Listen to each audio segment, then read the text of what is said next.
I see that everyone is here. Let's make sure. There's Art. There's Vicky. There's Margaret. There's Dominic. Who's that? Oh, there's Theo. There's Ronnie. There's Malachi.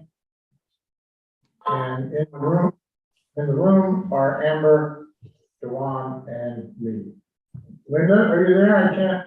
Let me see. Yes, I am. There you are, because you're essential. And our attorney, Crystal, is here. So we can get moving. Tom, are you sharing your video? Yeah. I don't share. Are you, Shane? Are you there in person or? No, I can't because it won't work. You see Sorry? me on the owl. Oh, okay, yeah, you're not, for some reason, you're not showing up. Right, but I am on the owl, so it can't be both. So you're there in person? Correct. Okay, copies of draft minutes of the February 15th, 2022 meeting have been provided to the council members and have also been posted on the city website. Committee reports, copies of the reports have been provided to the council members and have also been printed on the city website. As you can see, we tried to I don't know if you really can't tell, people aren't here, but we tried to rearrange the tables so that in the future it might be a little more socially distanced. But we're not sure if it improves it. What do you guys think? You think it's a little better? Yeah, it's better. It might work, we'll see. Anyway, most of you aren't here tonight, so it doesn't matter. Before we get started with the various reports, I had a message, private message from Officer Dave Card, reminding council members that he and other members of the force are always open to having coffee or any other kinds of contacts you'd like to have with members of the force. That being said, we'll start with the reports. And let's see, who's here for fire? Is that you, Nick Pira? Yeah, hi, Tom. Hi, take it away. Quick report this month. For the month of February, we had 27 calls for service, bringing our total for January and February to right around 100 calls for the 2 months. It's really all I have. Nothing crazy, just doing some in-house training the next few weeks, getting guys their physicals that are required and fit testing for the year before the weather gets nice and you really get outside again, doing some stuff inside. If anybody, Tuesday nights or drills at Central Station, if anybody wants to stop up and meet the guys. Tomorrow night, we'll actually be doing bailout training. So we'll be jumping out of the window from the second floor training level with our air packs, which is required by NFPA standards. And in case it's for self-rescue, in case anybody ever gets trapped inside a building and get to a window, at least get themselves out. So that's going on tomorrow night. If anybody wants to stop, and every Tuesday night or drills, feel free to stop in. That's all I have, Tom. Thank you, Nick. Any questions from council members for Nick? Hey, Nick, what time it start? Drill tomorrow night starts at 6:30. Thank you. Anyone else from the council? Public, any questions? Okay, moving right along. The first report, so be considerate here, from Nia McKinney, our new Commissioner of Seniors. Nia, are you there? Nia? Yes, I'm here. Thank you Oh, very there much. you go. Sure, you're welcome. So, do you have a report? I don't have much to report, honestly, because I'm still waiting on copies of the last budget to be forwarded on to me. I apologize. So I requested it a couple times. So hopefully, at least by our next meeting, they'll have supplied that to me. Basically, all I'm doing these days is catching up on the last of the loose ends that were left prior. So I apologize for that. And I'll send out another request in the morning. Great. Is the effort to hire a director going to be renewed, or is there any development there? I'm sorry, I could not hear you. Is there any further effort in hiring a new director? I haven't heard anything. I've actually sent a request because we need to meet regarding the duties and where we're at with that, and I haven't received a response back yet, so I'm still waiting on that. I sent a couple requests, so I'll send another one in the morning, actually. But I have a couple people in mind that I've pre-interviewed myself on my own, but I'm just waiting on the finalization information from the mayor's office and his aide so that we can, get that moving. Great. Any questions from the council? Or the public? Okay, moving right along. Liz York. Hello. I have a slideshow to share with you again, so let me say that.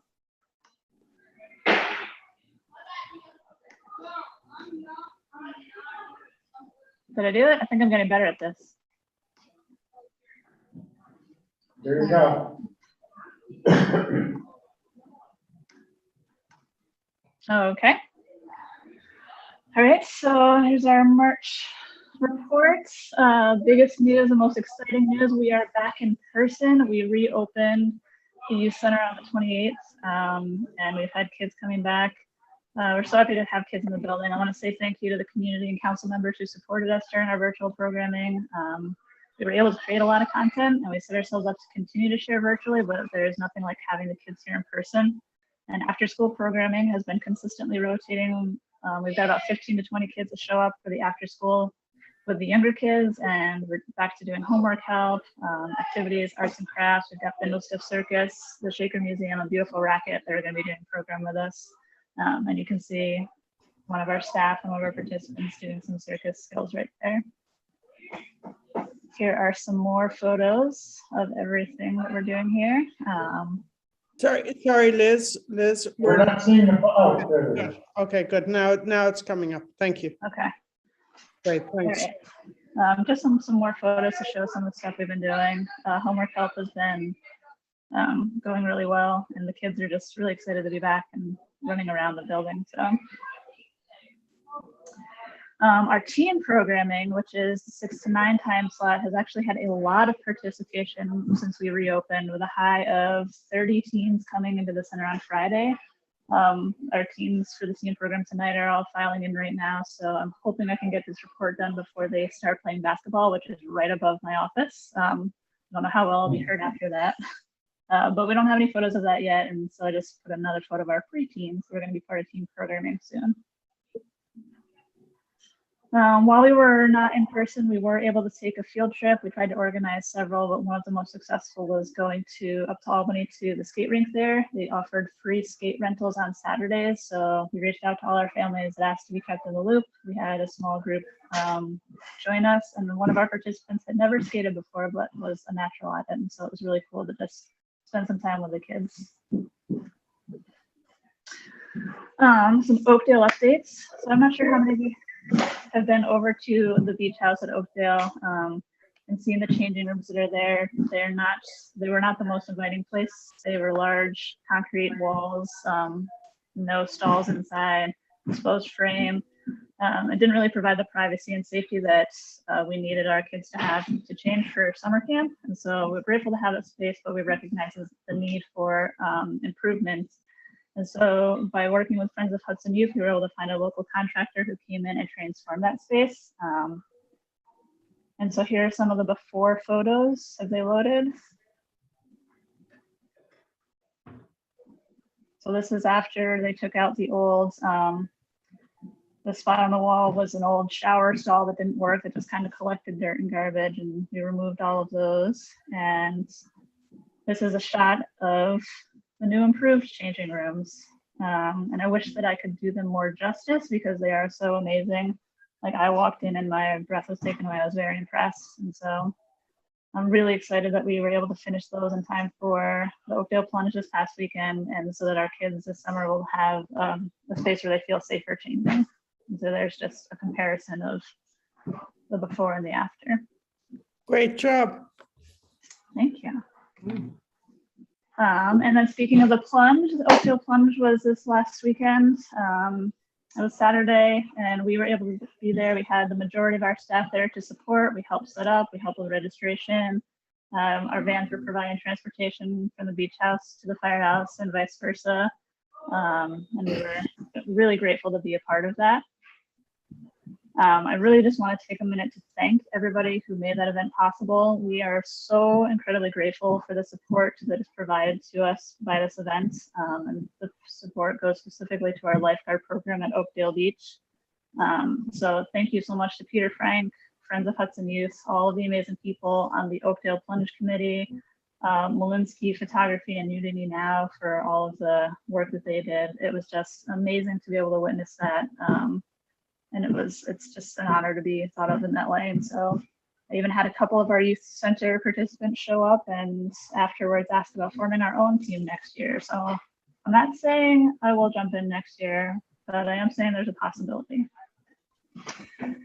And the last thing I have is we offered somebody a position for our new food and nutrition coordinator position. We are so excited about it. They accepted the provisional position.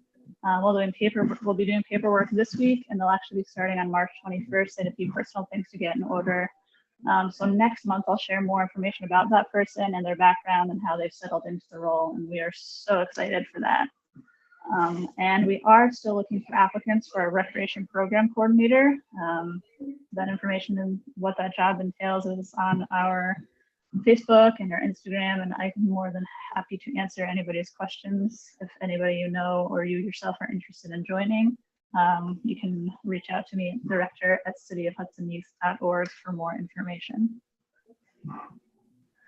And then the other thing, last thing quickly, just because I'm sure there's some questions that might come up, we have a resolution on the docket, I believe, for this week.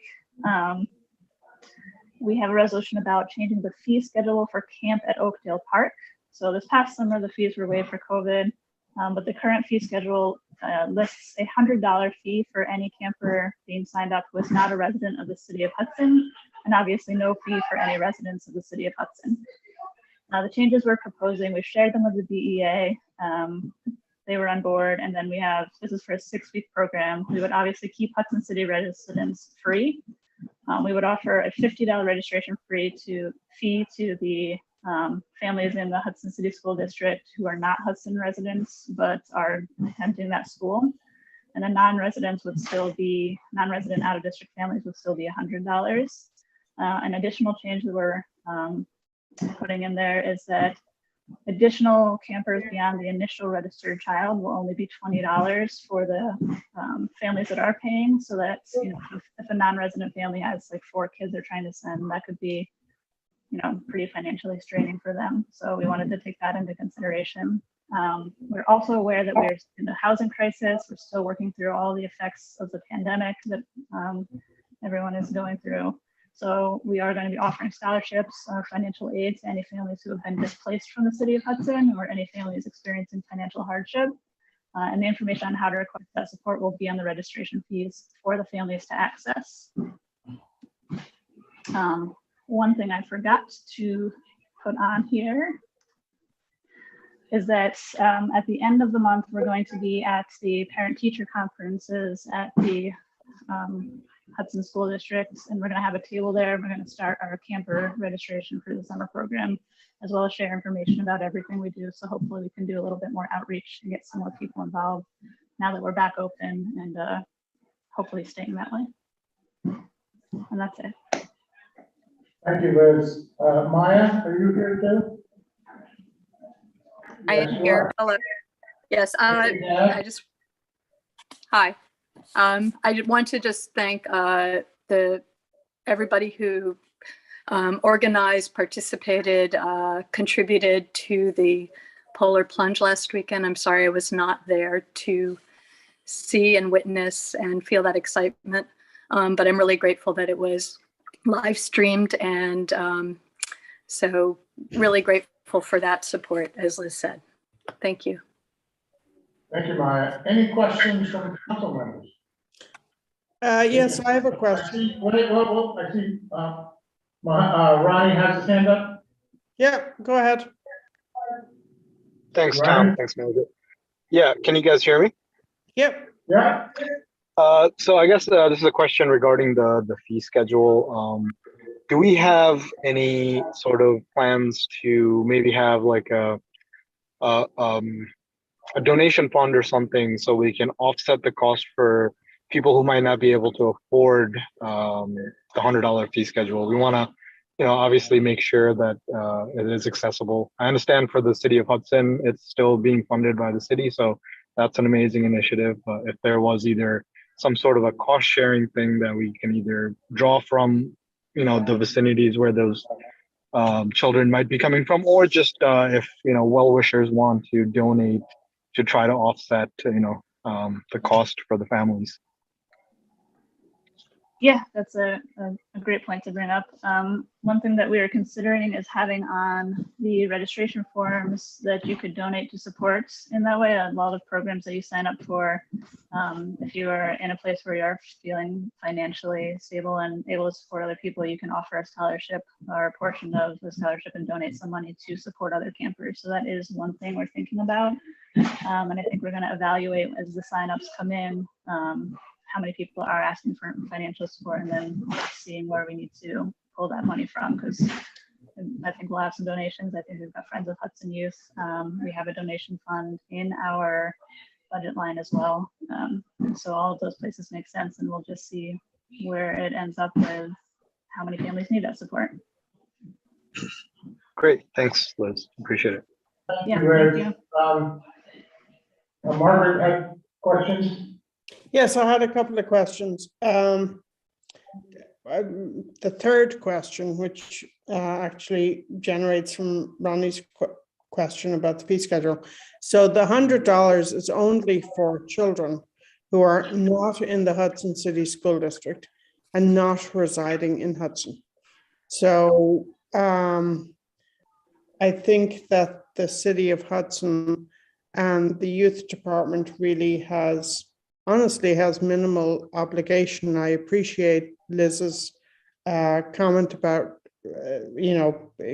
getting resources to provide scholarships and so forth. But really, these are children who are not in the Hudson City School District, which is quite a broad swath, and they do not live in Hudson. But the two questions that I had for Liz were, and you may not be able to answer the first one, Liz, the nutrition person that you're hiring, can you give us any background on I'm going to ask both so you can answer both at the same time. Can you give us any background on what sort of person you are hiring?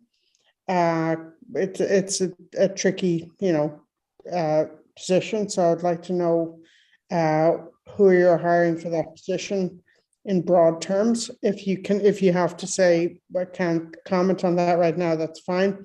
And then the other thing, when you're going to the PTA at the school district, are you going to have anything on the table there to talk about the school district actually providing any kind of physical resources for programming for Hudson Youth?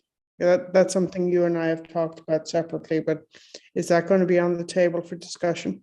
Those are my questions. So comment on Ronnie's question about the nutrition person that you may not be in a position to answer right now, and then the PTA meeting with Hudson School District.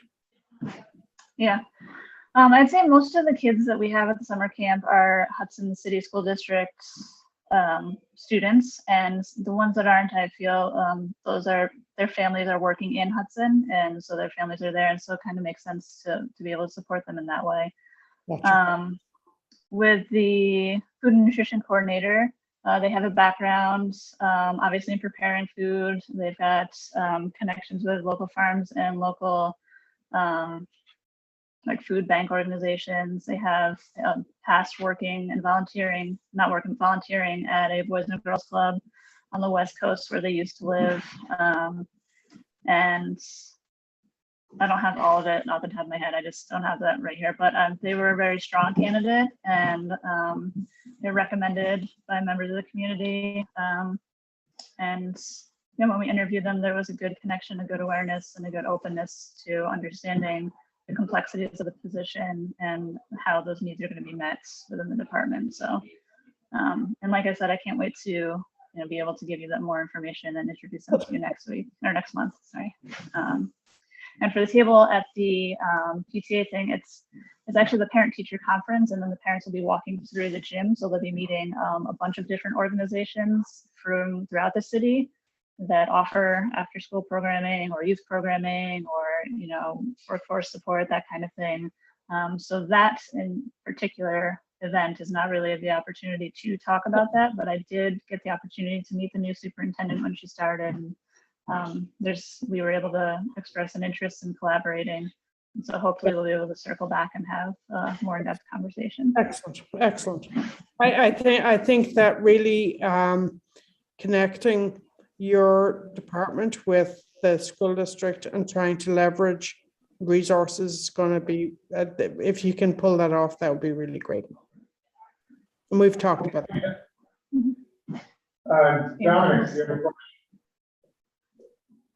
Dominic? Yep, thank you. Liz, just an idea, because in terms of out of residence, is there going to be a higher priority for the residents and a certain percentage of the tuition-based for the campers? And also, did you get a chance maybe to reach out to Mr. Gibson from DSS to see if there's any resources there for families who might be able to tap into? I know they provide some funds for like a daycare or a day camp. So I don't know if Mr. Gibson has any resources. Yeah, I have not reached out to DSS yet, but that's a good idea. We can reach out and see if there's any way we can get some support there. But of course, priority is going to go to the Hudson City residents. We don't have a specific number at this point. With everybody that we had apply register last year, it felt like we were able to give priority to families without having too much extra work to do of making that happen. It just seems to happen naturally. So yeah, the priority and the wants is there, and if we need to figure something out beyond that, we will. But it has been able to happen naturally in the past. So. Thank you, Liz. Any other council members have questions? In that case, Supervisor Claire Cousin would like to ask a question. Yeah, I just wanted to say that this sounds really exciting. Tom, I just had one more comment. This is Margaret. Oh, can you hold on a second? Claire was started. Go ahead, Claire. Yeah. Oh, I am to wait, or can I finish? She can go ahead. It's all right. She can go ahead. I can't. Okay, Margaret, go ahead. Yeah, so Liz, I just want to thank you very much for that presentation and for your engagement. And I think we're on a very good path here with the youth department. And thank you for that. Thank you. Appreciate that. Okay, Claire. I was just going to say that I'm very excited for this. I'm very excited to sign all three of my kids up for Oakdale this year. And I was wondering, with you all accepting tuition for campers outside of the district, does that mean that you're looking to expand the staffing capacity? And is that something that like electeds and community members can support you in as far as recruitment to be able to take on the overwhelming number of local campers that are going to want to attend, and also the out-of-district campers? Yeah, we're exploring employment and hiring for summer now. We're starting to look at, lifeguards and counselors and who we have to bring back. So right now we are just in the initial planning phases, so it's a little bit too soon to know what extra support we'll need. We were well staffed last year with the staff we had, and then with workforce support from Columbia Green Community College. But as we get, we're hoping to start hiring in April. So as we get a little bit closer, if there's a need for that, definitely will reach out and definitely look for that support for sure. That would be really great. And hopefully I'll be able to answer that a little bit more clearly at the next meeting as well. Thank you, Liz. Any other questions? Oh, Vicky would like to ask a question. Hi, Liz. How are you doing? Hi, Vicky. So I was just wondering, what is the maximum amount of kids can we have for the summer camps this summer? Is there any limits? I'm thinking last summer we had an actual limit. We didn't let a certain, I think we kept it at 120 applicants, registered campers. And then of course there were a lot of campers that came for a little while and then didn't come, but with the COVID restrictions, we had to limit it. It feels like depending on the ages that sign up, 150 is a safe number, and close to the amount that will actually show up would be a little less. So we're thinking about 150, but again, it'll all depend on registration. So we want to do registration early, see if the amount that signs up is something that we can support if we feel like we want to move forward, because we don't want to turn anyone away. It didn't feel good last summer with the restrictions we had to not allow everyone to come. And I think if 150 kids show up, that feels safe. What is the ratio of attendance for the 150, or for 120 was what last year? With the campers and the kids? Yeah, and the attendance, the people helping the stuff. I don't remember it off the top of my head. There are numbers that we have to follow per Department of Health, and they differ on the beach and in camp. But I don't remember off the top of my head what it was. Okay. That's fine. Thank you. Yeah, thank you. Good question? Yeah. Joanne has a question? Hey, Liz. Hello. Hi, yeah, can you tell me when the Hudson badminton team can get access to Boys Club again? I didn't hear most of that question. If you could just say it one more time. The Hudson badminton team used to play in the Boys Club. The badminton group. Yeah. Calvin and I were talking about bringing that back. We just need to find staffing for it. Now that we're back open and the building is accessible, we need to find a staff that's willing to work on Sundays. And then we were going to reach back out and set that up. Okay, thank you, Liz. Yeah, of course. Okay, well, thank you, Liz. All right. Thank you, everyone. Thank you. You're welcome. Thank you. Moving right along is, let me see, is our treasurer here? Yes. Here. Hey. Okay, so I just want to make a couple of comments based on content to date tonight. Naya, I will make sure you get a budget for the senior center. This is the first I'm hearing of you asking for it, but I have it already put it in my calendar for tomorrow morning, and I'll make sure that you get a copy of that. And if you would like to set up a time to go over it with me, I'd be happy to do that as well. I know you've had some conversations with Robin, so you have her perspective, but if there's anything I can do to help, absolutely, please feel free, but I will get you that tomorrow morning. Thank you so much. I appreciate that. And just regarding the youth department and the fees, and in particular, the people who are not residents of Hudson, I think it's great that we're reinstituting a camp payment policy. And I think it's also very important that we are charging particularly for people who are outside of the city of Hudson.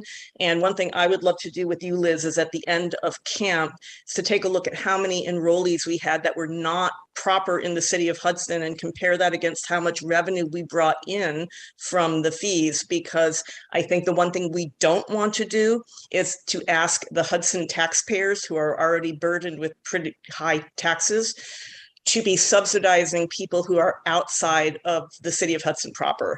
And, you know, that may involve reaching out to the other communities and asking for donations from the Greenports and the Stuyvesants of the world, or figuring out some way, or looking at adjusting the amount that we charge if it's not enough to cover those expenses. But I think it's important to be very sensitive to the fact that the Hudson taxpayers are already dealing with a significant burden. And I don't think we want to ask them to support, you know, people outside of their community unless it's done by a voluntary donation or something like that.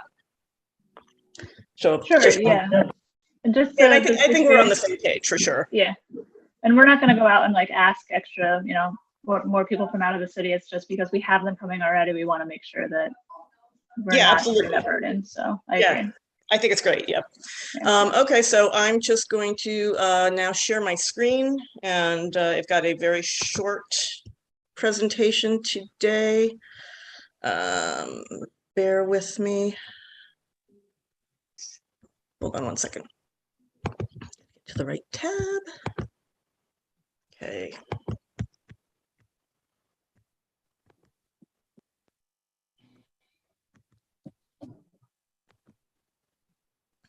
Okay, so like I said, this is going to be very short.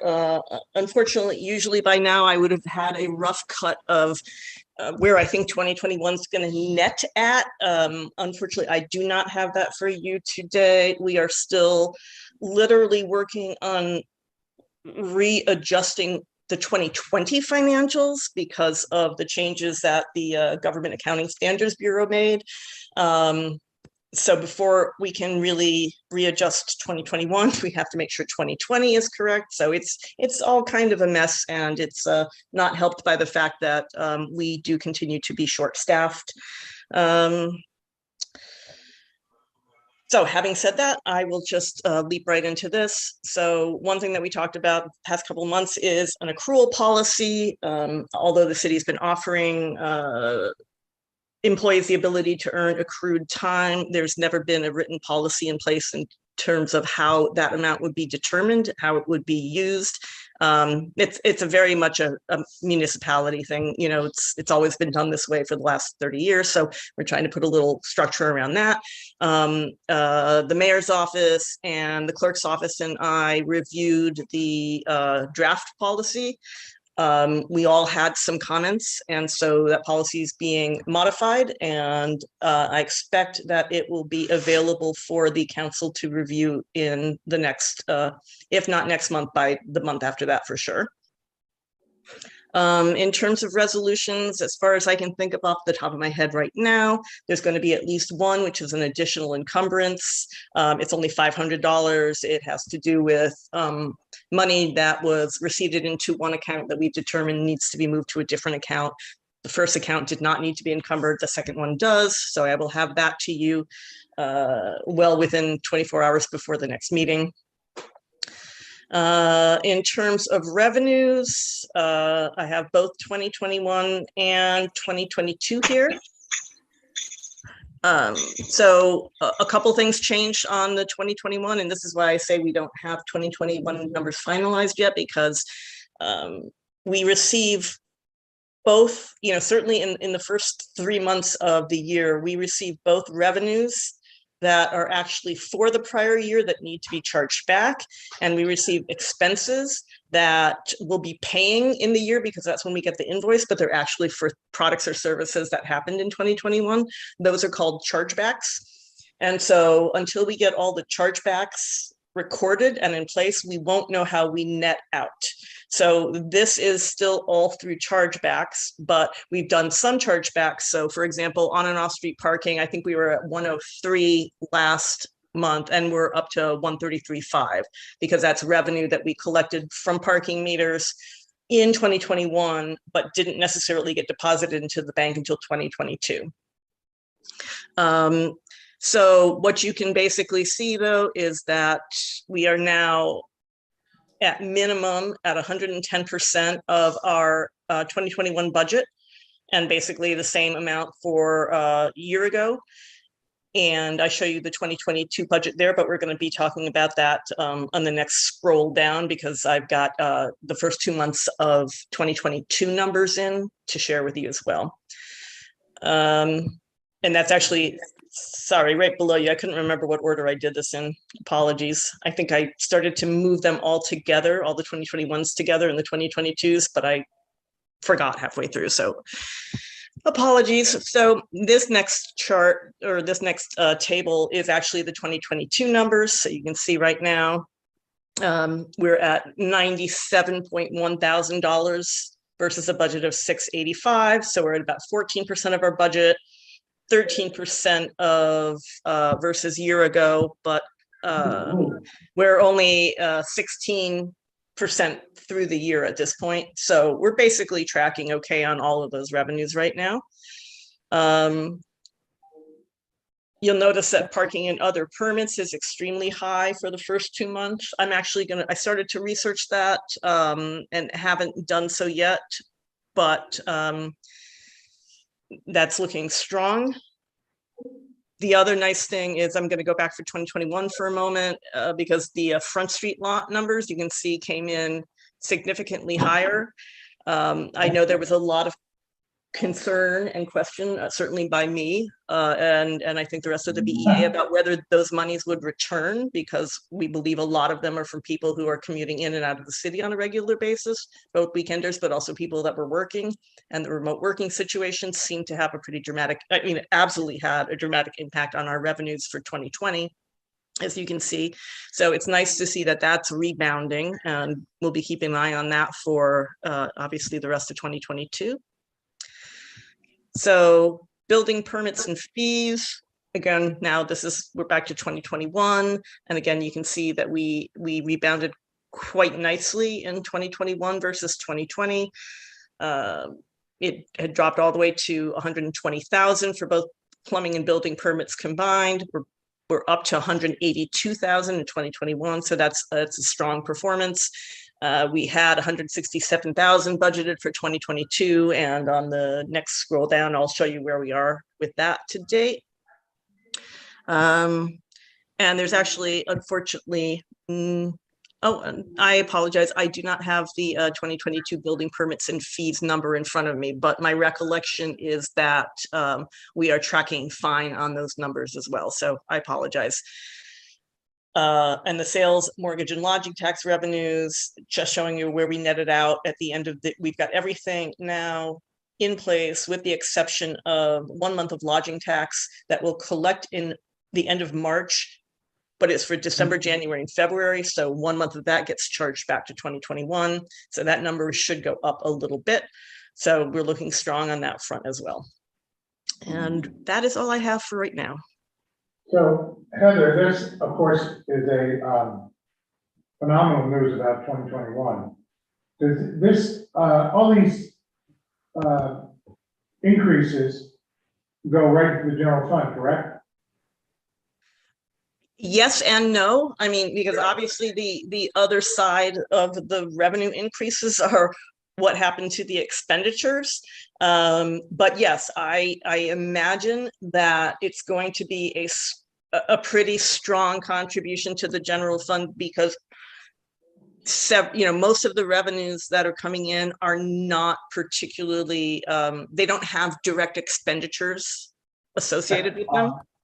So my follow-up question was actually, when will we have a number for what our general fund is?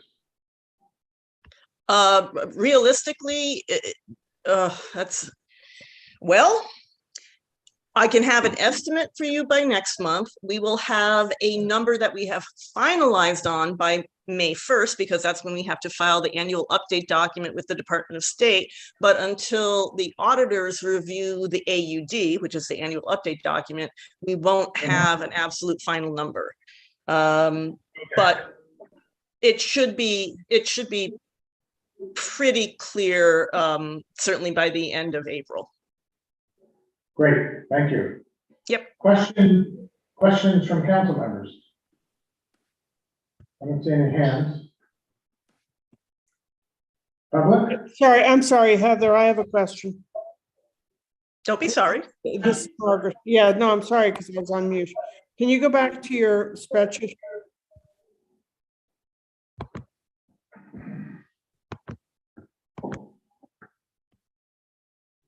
Yeah, so do you have any insight into the sales tax contribution? So we're at 2.2 million actual 2021 year to date versus budget of 1.7. 2020 was 1.8. You may not like have any detail on this, but do you have any insight into what's driving that? I don't. I can speculate, but I don't. It's a very complicated thing for a number of reasons, including understanding who files where and what. So, for example, we have a CVS in Hudson, but CVS doesn't file for Hudson. CVS files as a corporate thing, and it gets divided out by the states and all of that. In addition, the county is really the only entity that gets any kind of detailed level information about the source of the money, and they have declined on multiple occasions to share that data with the city. You know, my speculation basically is that people were, you know, at home and wanted to treat themselves, and online spending went up dramatically, but that's just a theory. And it's going to be interesting to see how that continues, because as you can see in this particular case, we were quite aggressive in terms of our 2022 estimate. And that was based on the strong performance so far. So right now, and we won't, you know, basically, I think the order is generally like the second quarter is the lowest, the first quarter is the second lowest, and then the third and the fourth quarters are the highest. So you don't really get a good sense until further into the year. But we should be getting our first quarter payments sometime in April or so, and that will be a good guidance, because if it's basically in line with what we got in 2021, you know, that'll tell us, hopefully give us some guidance. And if it's not, that will give us some guidance. And actually, that really was my question, because 2021 actual is so far above 2020 that I'm trying to figure out, is this an aberration? Do we have good reason to believe the 2022 number, or were there things going on in 2021 that will not be repeated in 20? That was actually my question. Then the other question I had was relating to lodging tax. So I think given what we realized in 2021, the estimate for 2022 does not seem unreasonable. But again, how did we go from the actuals of 2020 to the actuals of 2022, 2021? Do you have any insight on that? Well, I think, yeah, particularly for lodging tax, and then I would say this is also true for plumbing permits and building permits and for parking permits at Front Street. So much was closed down in 2020. I mean, if you remember, for months and months, you couldn't have a construction site with more than one person on it. Yeah. And same thing for the you know, for the hotels were closed. Yeah. Understood. So Heather, if we had a column here for 2019, then 2020 would be the aberration, not 2021. Is that what you're saying? Correct. That is correct. I gotcha. Okay, thank you. That was my question. Anyone else? For Heather?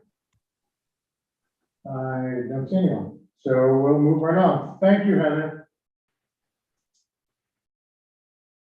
Next up is the chief. Greetings, everybody from Hudson Police Department. Can you hear me, Tom? Yep. Yes, sir. Hey. Well, I got a couple of mandatory reports to give you straight up. The body camera review pursuant to the park committee was sent to the mayor, which is once again the first line supervisors reviewing 24 or so body cameras per month and reviewing them for any procedural problems. And that was forwarded to the mayor for his review. The other mandatory section 9 reporting we have is our police activity for the month. And I've reviewed this. I'll give you some of the numbers. We've had no use of force incidents in February of 22. Hence, there was no mandated intervention during a use of force. So those are good numbers. We had 33 arrests over the course of the month. We took 7 emotionally disturbed people into custody without injury or issue. And we investigated 2 drug overdoses. Both people survived, and Narcan did not have to be administered. So reviewing the 33 arrests to look for trends or anything unusual, the only thing that I see is that we had 10, so 1/3 of the arrests were bench warrants, which means people that had already been arrested failed to show up for court and then were rearrested. So I don't know if this is a trend now with the bail reform, but we're obviously we'll keep an eye on this trend as to how much police time and effort we put into rearresting people who have been arrested and released. As far as the criminal arrest, I didn't see anything, and I sent it to everyone in the council, so you can review it at your leisure. But I don't see anything that's trending in a particular concerning way that we need to pay attention to right now. So that's been emailed to everybody for your review. Going over the month, we started off the month. I had a February 2nd meeting with the new superintendent of schools, Dr. Spindler. And the purpose of that meeting was to confirm our commitment, HPD's commitment to an SRO program at the school. We did sign a contract, which the council voted on, to provide that SRO for the school year. On February 5th, of course, we had our bank robbery on a Saturday at 11, almost noon. The only thing I'll pass on that is the investigation, in my opinion, is going satisfactorily. I'm happy with the progress we're making, and I'll report further on that. On February 7th, we had a meeting between Alderman Moranti, Dr. Spindler, once again, Principal Brenneman, to discuss traffic safety issues around the school. And then we also broached the idea of perhaps a crossing guard program. We've revisited that because we've had this discussion in this committee before. It has to do with providing a wage, providing a salary or a part-time salary for crossing guards, and actually being able to get them and have people that'll stay on the job doing that. We also talked about speeding concerns and parking concerns around the schools. On February 9th, I met with Alder Theo Anthony to discuss some issues within his ward regarding parking, loading, and curb painting. And I think we're going to address that as soon as the weather clears. February 10th, we did a funded by a grant, a traffic safety patrol, and we concentrated on Harry Howard and the boulevards, and tickets were issued for things like speeding and rolling through stop signs and things like that. That money comes to us. The payment for the officers on that speed detail, on that detail, was provided by a grant from the state. The remainder of the month we spent interviewing candidates for our open police position, and we have some interesting candidates from the civil service list that we're in the process of investigating and to make the right choice. The other note is on February 11th, because of all the ice and freezing we had a flood at our Strawberry Alley facility down there where we store records. And I wanted to thank the DPW for their quick response without any major damage to our files. And the repair was done quickly and well done by the DPW. That's all I have to report for the month of February. Thank you, Chief. Thank you. Questions from the council? Questions from, Malachi has his hand up. Yeah, how you doing, Chief? Good, Malachi. My question is pertaining to, and I know that the code blue is up on, what is it, the 20th, I believe it is, March 20th, for the homeless individuals. Right. But I was wondering if, I don't know if a referral have to be sent out to maybe Mr. Gibson, or adult services or the homeless unit. But within the last 2 months, I had encountered 2 homeless individuals who I actually had to transport to, their facilities or their housing that the on-call worker had approved of them to go to, but and both of these times were on the weekends, and to my understanding, there is no cabs running on the weekend during the cold blue season, which I think we have to change that this is immediately, because that don't make any sense if they were to get approved, but they don't have transportation to go to, their location. So I was wondering, what do we need to do to change that? I mean, even if we get an Uber or a Lyft or, just somebody on the back burner for the weekend. And to my understanding, the weekdays are contracted, through the city to be able to transport people, but the weekends are not. So if somebody was to get approved for on-call, there is no transportation. So I'm just wondering what we could do. Maybe we could send a referral. We can get in touch with Mr. Gibson, adult services or homeless, whatever we need to do. I'm really trying to, just nip that in the bud, so to speak. Yeah, the code blue, for folks that don't know, the code blue weather emergency is designated by state law. When the weather gets below 32 degrees, facilities are provided for the well-being of unsheltered people. We do, work in cooperation sometimes with the county when it gets really bad.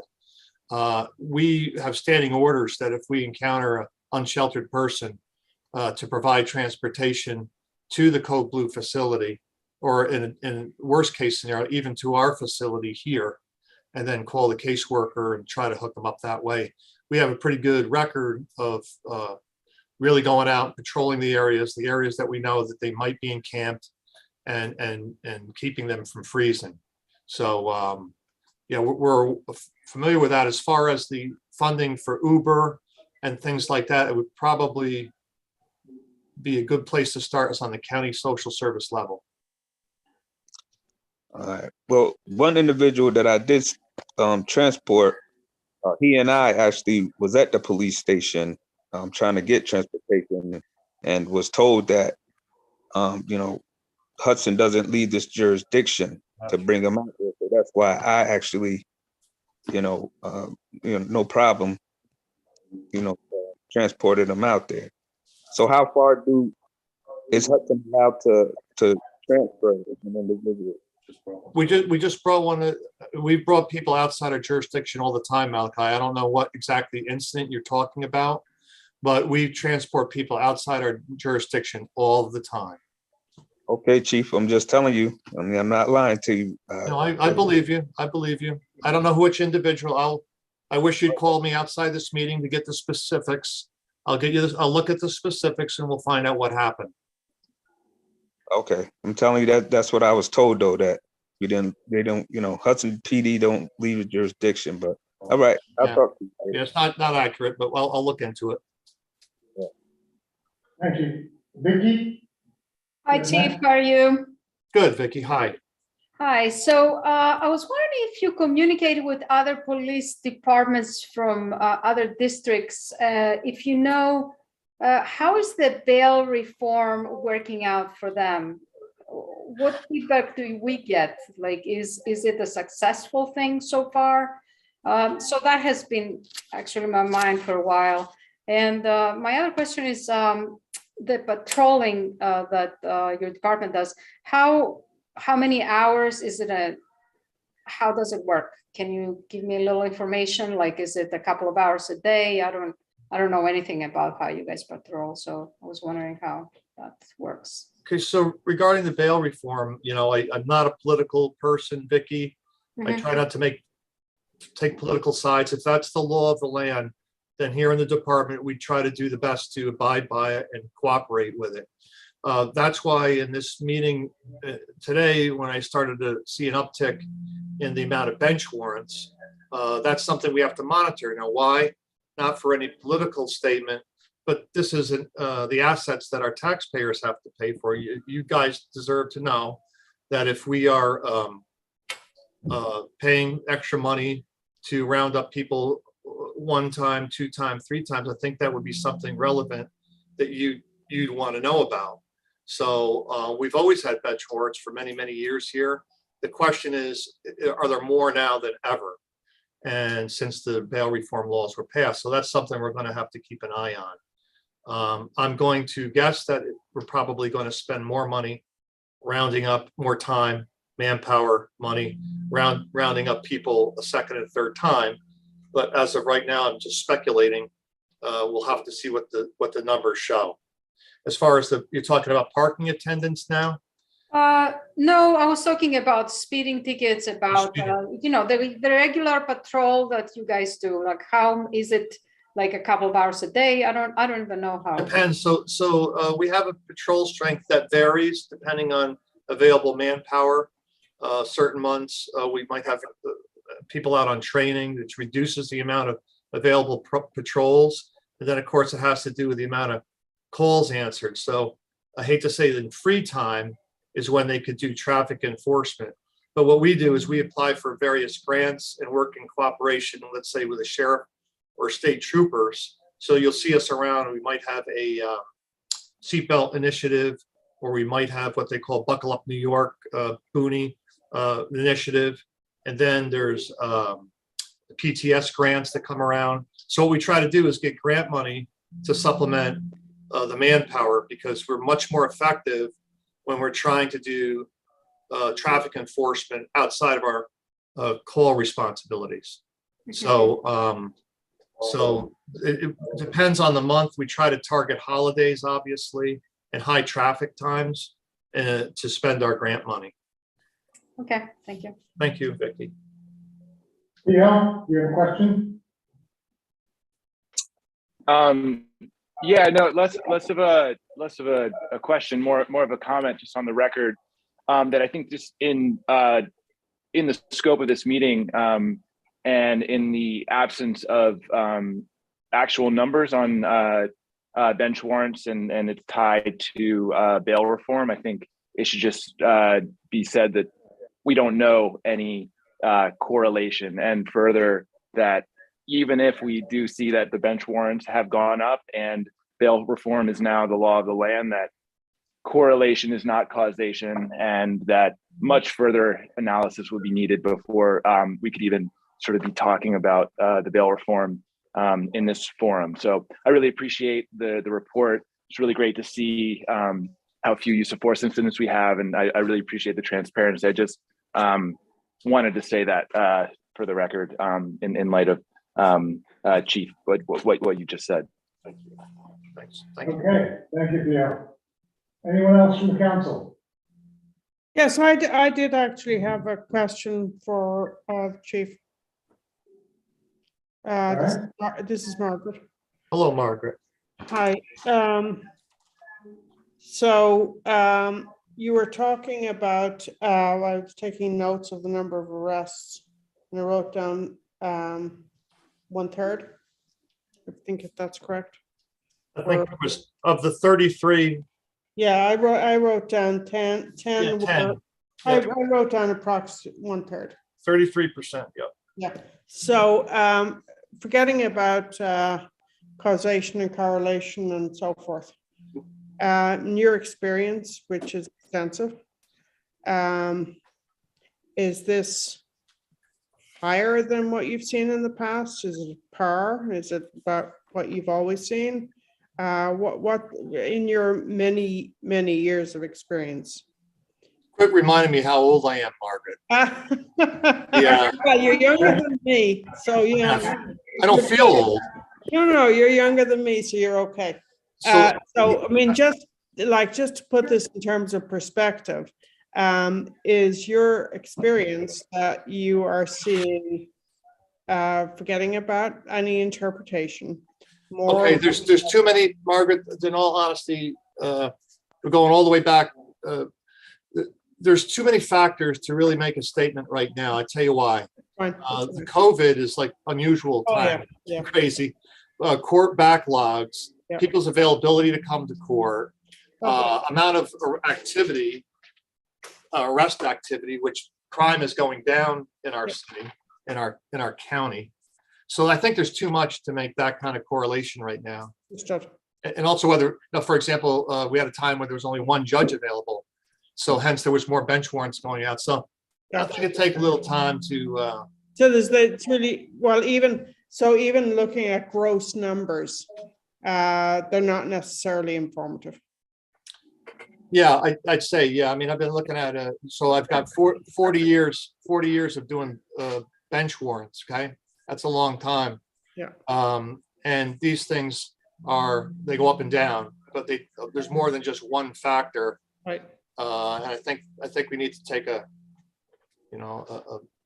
analytical look at the thing before we can say anything. Okay, thank you for that. Thank you, Margaret. Okay, any other questions from the council? Okay, from the public, anyone from the public? Okay, Bill, I'm gonna let you ask a question or two, but let me say something before you start. I think there's something you have to understand. Council, you may ask the chief questions and he will answer them, but we're not in a position to criticize the chief necessarily or to tell him how to do his job. That's not our function as a council. If you have a complaint with how the chief or the head of DPW does their job, you have to take it to their bosses. We are not technically their bosses. Okay, you understand that? Because I think that's a confusion you have when you start attacking them in this meeting. It's really not, if you want to, get your questions answered about their behavior, take it to the mayor, take it to the commissioners. It's not a matter for the common council. With that said, please ask your question. Well, I'd just like to say first, I didn't attack anybody at any meetings. If I don't get an answer from a simple question, then I just get frustrated. It's not attacking anybody. So my question for Chief Moore, I have two questions actually, if I could.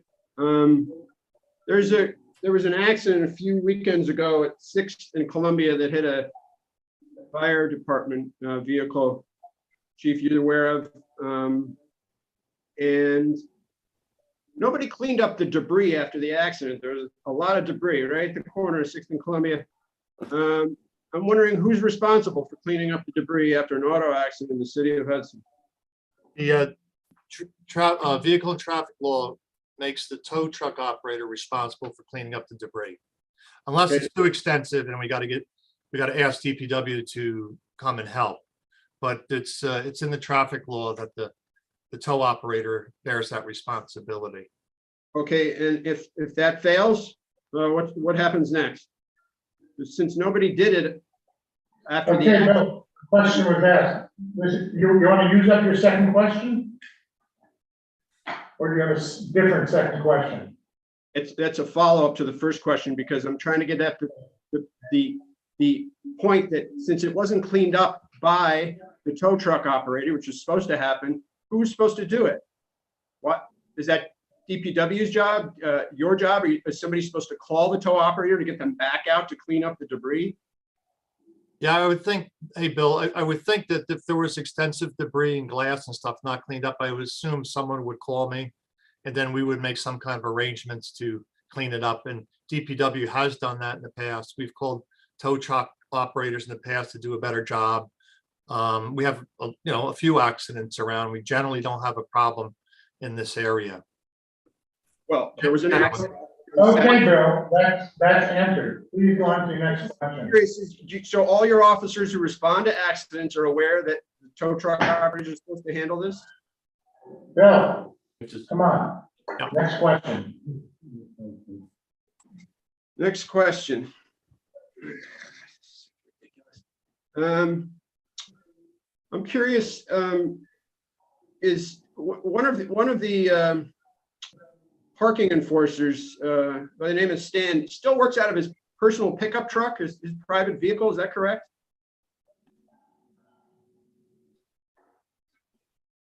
I think he parks his vehicle over on 4th Street and then walks from there, Bill. But last year, Bill, I keep telling you, he was actually working out of his car. Is he still doing that? Like he's using it for his quarters and he's using it for repairing meters? He's not doing that anymore? No, I believe he is. I believe he parks his car on 4th Street and uses his little wagon to bring the quarters over there and then drives the quarters to City Hall or something like that. Sometimes batteries for the parking meter repair. He's not using his personal vehicle for on-work business. Is that right? I don't think he issues parking tickets from his vehicle. He walks. Okay. That's nice evasive answer, Chief. Thanks a lot, man. Appreciate it.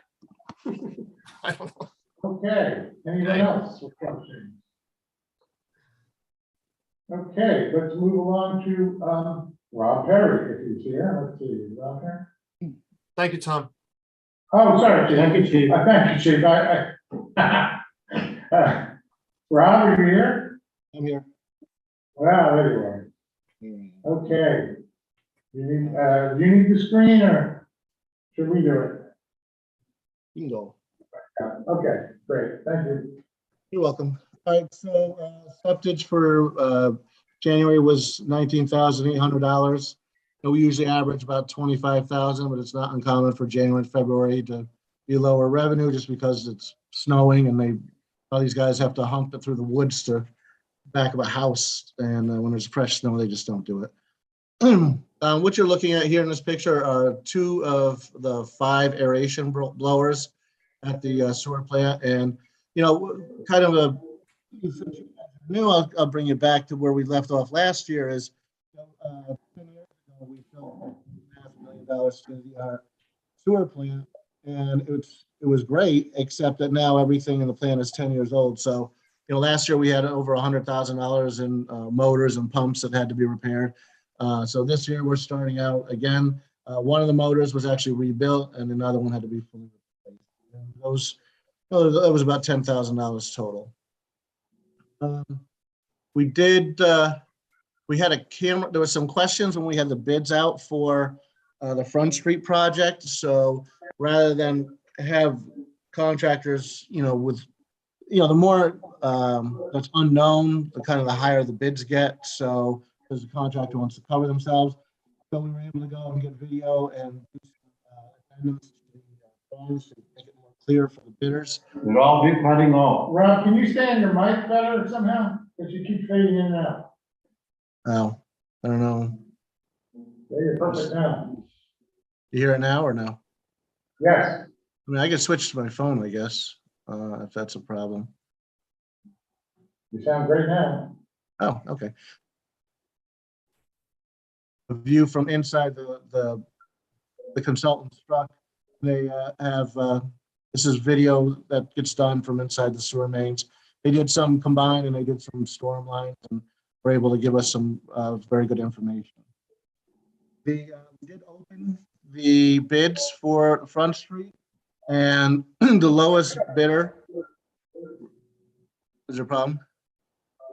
No. Okay, so the lowest bidder was considerably lower than everybody else. So they realized that they made a computational error in their bid, so they asked to have it removed, which we granted. Obviously, we have to under state law. So the next lowest bidder was at 2.17, $2,179,000. We have $2,150,000 in grants. That leaves us about $29,000 over what we have in grants, but $29,000 is not a big deal for the sewer fund. Also, there's some allowances in there that we think are pretty high, so we expect this number to be a little lower. But that's we've given our notice to proceed. The issue here is lead time, so we're looking at about 3 to 4 months before they can get their pipe. So this project won't be starting until the summertime. Switching to water, after we found the pig in the, out in Churchtown. What happened is we disturbed all the area, and so there was a culvert that was running nearby that now went into all this nice new backfill and used the valve as kind of like a well. And so the water was going down and then popping back up. So as a, we just installed some culvert pipe so we could direct the water away from it. And because we don't really want to have everything, sitting in water and running water going through, the valve. We try to protect the stuff as much as we can. We had this contractor. Anybody notice there was a leak that's been going on for quite some time in front of probation at 610 State Street? And, over the probably the last several years, there's been several excavations located. The issue was Rob, can you switch to your phone? You're breaking up too much. I don't think we can hear you. You're gonna have to give me. Do that. Ridiculous.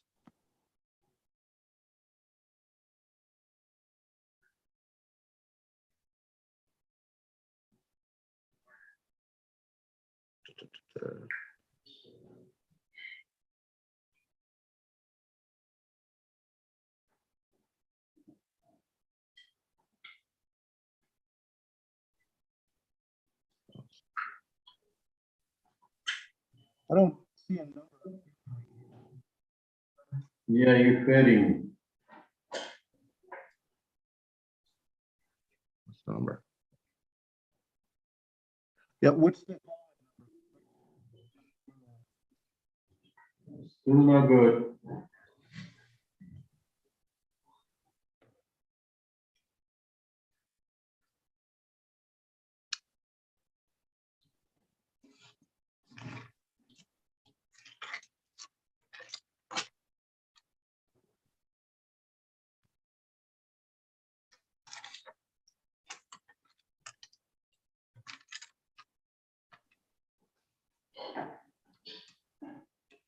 All right, how about?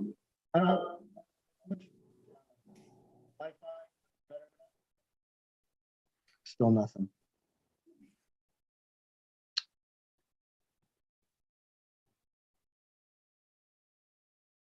Here's the number.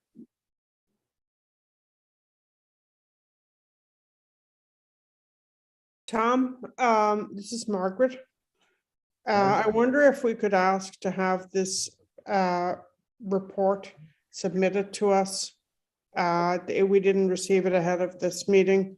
And in general, I would like to see all of the It's in your reports email. submitted. But in the interest of time, can we move on to the next presentation? Hold on a second. Let's see.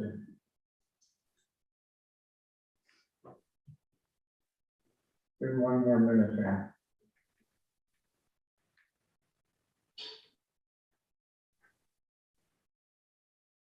Rob? Yeah. Can you, there's no phone number. What is the phone number to call in? Okay, how about we postpone this to our next meeting? And we'll figure it out by then. Is that okay? Yeah, that's fine. Okay, we'll see you next week. I agree. Okay, so we'll see you next week, Rob. Sorry about that, folks. But we can get on to other business. And we'll have the report. It's been sent to me, and I will certainly send it along to you first thing tomorrow. Maybe make a note of that, so that you have more to see it ahead of time. Okay, moving right along. Let's go to resolutions. Oh, Shaheen, could you put up resolution number 6 first? We have a special guest who asked us to put forth resolution number 6. Which one is this? Number 6 is designating May 5th as National Day of Awareness for missing and murdered Indigenous women and girls in the city. You got that? There you go. I can't remember her name. Hold on a second. Is it Heather? No, yeah, it is Heather. Heather, there you are. Hi, yes. You want to explain what this resolution is and why we're I'm, considering it? I'm sorry, Tom, this is Margaret again. Before we go to the resolutions, which are fairly straightforward, I would really like to make a request that wherever we are having presentations, whether it's the informal or in common council, I reviewed all of the materials for this meeting over the weekend. I checked again this morning. I would really like to receive in advance, and I'm sure the public would as well, whatever is going to be presented to the council ahead of time. And I really think we need to see that happening. Well, what didn't you see? I did not see the presentations. I did not see the presentation from DPW. I did not see the presentation, which was excellent, from the youth department. We need to have these materials ahead of time so that we can look at them. Anything where anybody's sharing a screen, I did not see the treasurer's presentation. I would like us to receive the materials ahead of time so that we can read them and digest them and be ready to ask questions. And I think that's not unreasonable. Well, it's not unreasonable, and I'm totally in support of it. It's really not up to, I mean, technically, of course, they are supposed to be in by 5 o'clock on Friday, by the new rules. But, I suggest that you send a email to each of those departments that you think should be sending their reports in earlier. It's not as if I get them and hold them back. No, I understand. No, I understand. Hold on, and I can't force them to do anything. Okay, so Tom, I understand that, but I am just saying, I thought it was my understanding that any materials, is it because this is an informal meeting that we do not need to receive the materials? I thought that, sorry, let me finish, please. I thought that under the rules around open meetings, that anything being presented materials had to be posted 24 hours before the meeting. So I'm not understanding why these presentations are not on the city's website 24 hours before the meeting. Agreed. It has nothing to do with you, whether you receive them. No, I know. Not about. I understand. But I also want to point out that if you read the law, it also says, to the extent possible. That gives some leeway, but I'm totally in agreement. Well, I don't think it's up to me as a council member to be sending out emails to everybody who presents to the council. I think you, as the president of the council, should be sending out. They should try to get materials to us ahead of time. Agreed. Thank you. That's it. I have nothing else. Okay, getting back to Heather Brugel, who was interrupted there. Heather, would you like to explain this resolution, which was in fact posted by Friday? Hi, yes, thank you so much for allowing me to speak on this. I will be very quick about it because I am mindful of time. My name is Heather Brigel. I'm an enrolled citizen of the Oneida Nation of Wisconsin and a first-line descendant, Stockbridge Munsee, whose ancestral homelands is where the city of Hudson is located. I currently serve as the Director of Education for Forge Project, which is a new initiative here in the Hudson Valley. And one of the projects that we are working on is bringing awareness to missing and murdered Indigenous women. According to the CDC and the Urban Indian Health Institute, my third leading cause of death is murder as an Indigenous woman. So that is something that obviously is very distressing, and Indigenous women experience violence, sexual assault, and murder at higher rates than any other female in the United States. And a lot of times these crimes go unsolved because of jurisdictional issues, which I will not bore you on because we could talk about that for hours. But across Indian country, May 5th is considered a national day of awareness, to bring awareness to this issue in Indian country and across, other cultures as well. And so it has been recognized as a national day of awareness. And so we're putting forth this resolution, this proclamation, in hopes that Hudson will join that call and have May 5th recognized as the National Day of Awareness for Murdered and Missing Indigenous Women and Girls. And hopefully we can move forward with that and have, maybe work together to help, these other great activists that are on the ground doing this great work. I've spoken on this issue many times. It is an issue that is close to my heart as an Indigenous woman who I have sisters and aunties and a mother and, cousins who I do worry about. So, and I've lived in areas where I've experienced this. So I really just thank you for letting me talk about this for just a moment and bring awareness to this issue. And that's all I had to say. Thank you very much. Thank you. Introduce. Amber. Do I have a second? Go on. Thank you. Any discussion tonight? Okay, thank you very much, Heather. Thank you very much. I appreciate it. I have a question. Thank you for this. Who has the question? It's Vicky. Oh, go ahead, Vicky. Hi.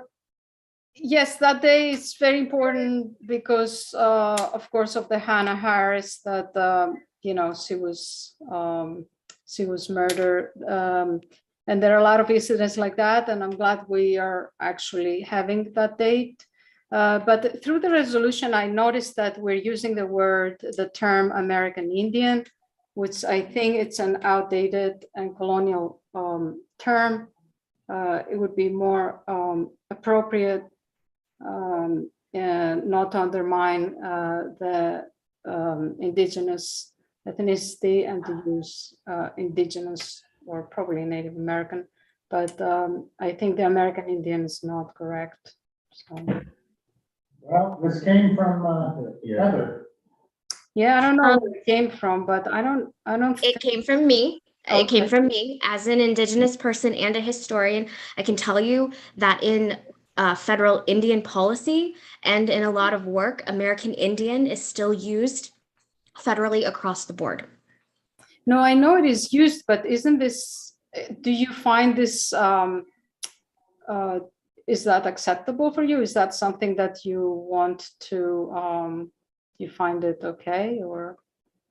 I don't find it offensive. Okay, all right, good. That's good. Yep. Right. Very good point. Thank you so much for that, though. I appreciate that. Yeah, sure. Any other questions or comments? Amber. So I'll say thank you, Heather, for coming to talk, and just to add how important this is. In 2016 alone, the National Institute for Missing and Exploited People, only 116 Native American people were reported as missing, but another database over 5,000 were. So just to give people an idea of how dire the situation is. Just want to say thank you, Heather, for bringing this forward. Okay, thank you, Amber. Thank you. Moving right back to number one, Shane, please. This is a simple appointment of Commissioner Deeds. This is Grandinetti. Can I have an introduction, please? Dewan. A second. I'll second. Amber. Great. Any questions, comments? Moving right along. The next resolution designates Greene County Commercial Bank as the city's depository bank. I believe they were the only ones who responded to our request. Oh, yeah. Do I have an introduction? Yeah. That's you, Norm? Yeah. And a second. I'll second. All right. I think we can get him signed here tonight. Nobody has to come in. Nobody has to come? Not Kendall. Any comment? Okay, the next resolution. This is, comes from the Scenic Hudson folks. And this is asking for our support for the New York, New Jersey Watershed Protection Act. I hope you've all read it. And it seems like something we would want to support. Yep. An introduction? Oh, Amber? And a I just second. had a quick. Oh, hold on, we'll get to it. Go on. Comments or I just had a- questions? Go ahead. Yeah, I just had a quick. Sorry, I don't know if you're calling on me or not. I just had a quick question.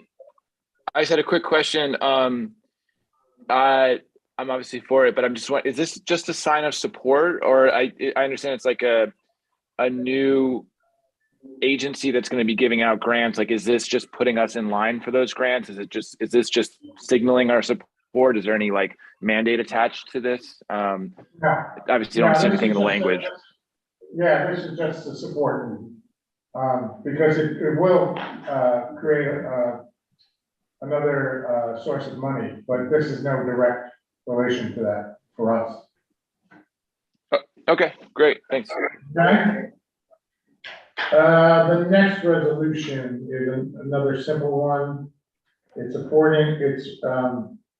reappointing Michael O'Hara to the Board of Supervisors of the Columbia County Environmental Management Council, which he's already serving on. This is to renew his appointment. Do I have an introduction? Margaret. Oh, you want a second? Okay. And the next resolution authorizes the mayor to execute a service order with Mid-Hudson Cable to upgrade our internet services at City Hall. If you've been on meetings from the mayor's office and above and upstairs, you realize that the internet service has been really weak and we need a stronger cable. So this is a high-speed internet that for an increase of $60. Do I have an introduction? I'll introduce. And a second? No. Okay. Any comments or questions? I have a question. Are there any other providers in Linux for like business services in the city of Hudson? I only know residential stuff. I'm sorry, see that? I can't, you're breaking up. I couldn't hear you. Say again? I got you. Is there any other alternatives to Mid-Hudson Cable for? It's the same, I have the same question. We don't have any other internet. No, they're basically- Only Mid-Hudson Cable over there. Yeah. So there's some opportunities for Verizon, but I think they're no longer available. I'm not sure, but Mid-Hudson pretty much is it. I mean, is there any way we could? Sorry. We do have, well, there's another smaller enterprise called Unity Now.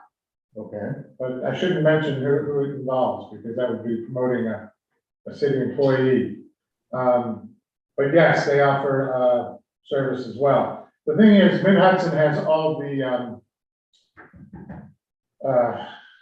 what's it called? The higher, the Bundles. They have the bundle like cable internet. Yeah, they have the bundles in the alleyways for this higher speed internet. Okay. So, cool. Just a question. Yeah. Go ahead, Eric. That was it. Oh, okay. No, when can, what's that called? Comcast and other cable companies can come in also. Just isn't, it's just not, as long as there's Mid-Hudson, we're not big enough, I guess, to really, for them to compete with them. And then they, Mid-Hudson put down most of the cable. I know what I was trying to say. Broadband is in the alleyways and it's owned by Mid-Hudson. Okay, the last resolution is, we heard about it earlier from Liz, and it is to create a new fee schedule for the youth center. Do I have an introduction? Introduce. And Dewan. But I have a question, comment on this, because Heather mentioned don't charge the city, Hudson City resident. Yeah. So it's gonna be changed now, or is we gonna keep the same one? let's see. For HUD, Because Heather mentioned like, already taxpayer, Tom, I can answer that. oh, Yeah, who's there? Was that Heather? Yeah, go ahead. Yeah, no, I was not implying that there needed to be a change at all. I was just merely saying that at the end of the season, we should look at how many residents we had that were from outside of the city of Hudson, how much money they paid based on these fees, and how much, if any, additional staff we needed in order to support those extra amount of people, just to make sure that we're covering our bases. That's all. I think the fee schedule is great. I'm actually not overly concerned it's going to be a problem. I'm just, it's kind of my job, so I have to be, careful with taxpayer money. That's all. Okay, thank you, as we all do. Shane, can you take me on that? Okay, so that's the end of our, we still have the local law sitting on our desk. And now it's open to the council members for comments and questions. Tom, I had a general question for on March 16th, we're going back to in-person meetings. Perhaps, unless the governor extends it again. But historically, prior to the COVID pandemic, meetings were held at 7 p.m. In City Hall.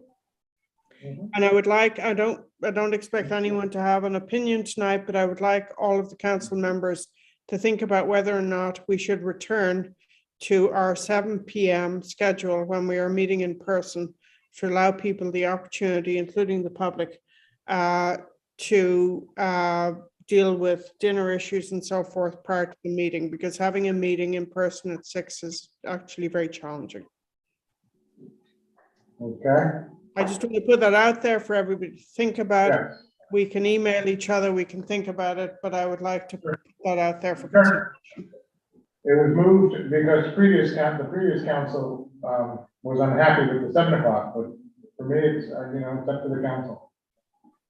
Dominic. I'm sorry, Tom, I didn't hear or understand what you said. Oh, I said it was moved because of the previous council who requested a move to 6. Did you hear that? Yes, I heard that. Oh, okay. Yes, I think 6 is very challenging for in-person. Okay.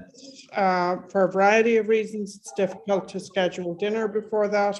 And by the time we get home, it's too late. It's been okay during the pandemic because you can cope with that when you're in your house.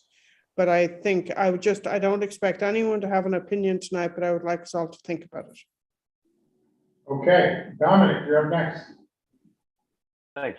It just one comment to Margaret. I mean, I understand, but from 5 to 6 is, I planned my dinner for this meeting. We moved to 7 as someone's been on the council. You're talking about now we're getting out of the meeting at probably sometimes maybe at 10 o'clock when they go 3 hours. So, so you're dealing with, a different perspective on the end of the day too, when it gets a little later. But one question, I know, with the update with the internet and everything, and now that we're going to be going, probably a little bit more open and City Hall is going to be open, is there an update on the security aspect of what's going on with the security, request and from the clerk's office in City Hall, and where is that in the scope of, bring it to the council, or where we're at in that regard for the security component? Thank you for that, Don. But that, you'd have to ask Michael Hockey, who's not here tonight. He's in charge of looking into that. So he hasn't brought anything to me or the council yet. Okay. Was there a timetable, Tom, initially in the beginning, or? No, I don't believe so. I don't believe so, but I'll check. Okay, because I mean, I know initially there was a different, there was some real security issue, and I know the pandemic has helped a little bit in some regard because of restrictions at City Hall. But once things open up, I think we need to prioritize this for our employees at City Hall. But And another thing, too, in terms of, some of the, sidewalks, I'll be reaching out to Crystal to some things with the sidewalk committee and dealing with some, components and aspects of some gaps I'm running into between, our enforcement components. So, before you call Crystal, I have a memo from Crystal that I got today, late today, and I will be circulating that. Please read that before you approach her. Because remember, if you have questions, fine, but, make sure you read it first, because there's a lot of information in it. And it'll address probably some of the things you're thinking about, okay? okay, is it regarding an issue of a fee that we're being charged? Is that what the issue? It's about the entire process of the sidewalk. Gotcha. Does that include all resolutions, like stuff that's not coming from the council? Are we being charged, or is the city being charged for, some of these resolutions that, that are they going through our council? Who's paying for the resolutions that are being reviewed that are coming from outside city business? I'm totally confused. Resolutions that are coming, what? So we had three resolutions today on some issues, right? Oh, no one's being paid. I see what you're saying. No one's being paid on them.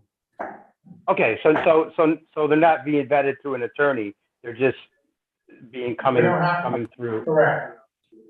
Okay, Crystal looks at them, but they're, I didn't take up her time with them, to. But we don't get charged for an outside resolution coming in. The city isn't being charged for that. Okay, great. Thank you for the We clarification. do get charged when, never mind. Okay. When we do it. Correct. Okay, Vicky. Yes, about the time change, I'm in strong favor to stay as is for many reasons. But one of the things we have to understand is that the way these common council meetings are in favor for people, the workforce, that they work during the day and then they can attend them.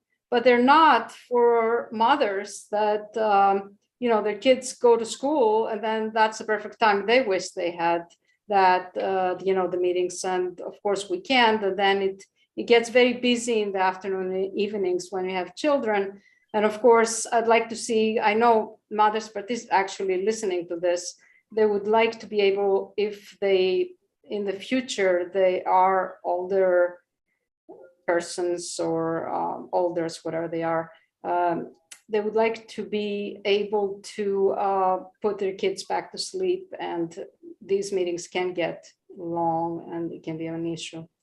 So I just would like to, if possible, to include a lot of different types of people, not just the workforce, but the rest. That's it. Okay, thank you, Vicky. Anyone else from the council? And Tom, excuse me, are we going to have a resolution this month about changing the term again into the older council member or whatever it was going to be? Yes. Okay, great. Thank you.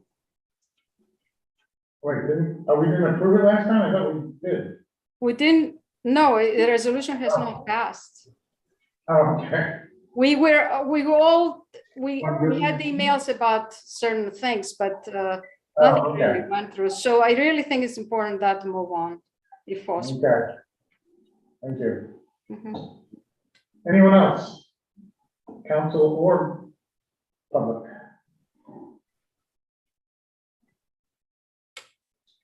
Okay. Can I have a motion to adjourn? Motion to adjourn. Yes. A second? Amber seconds. All those in favor of adjourning, please signify by saying aye. Aye. Aye. Anyone opposed? Okay, this meeting is over. Good night, everybody.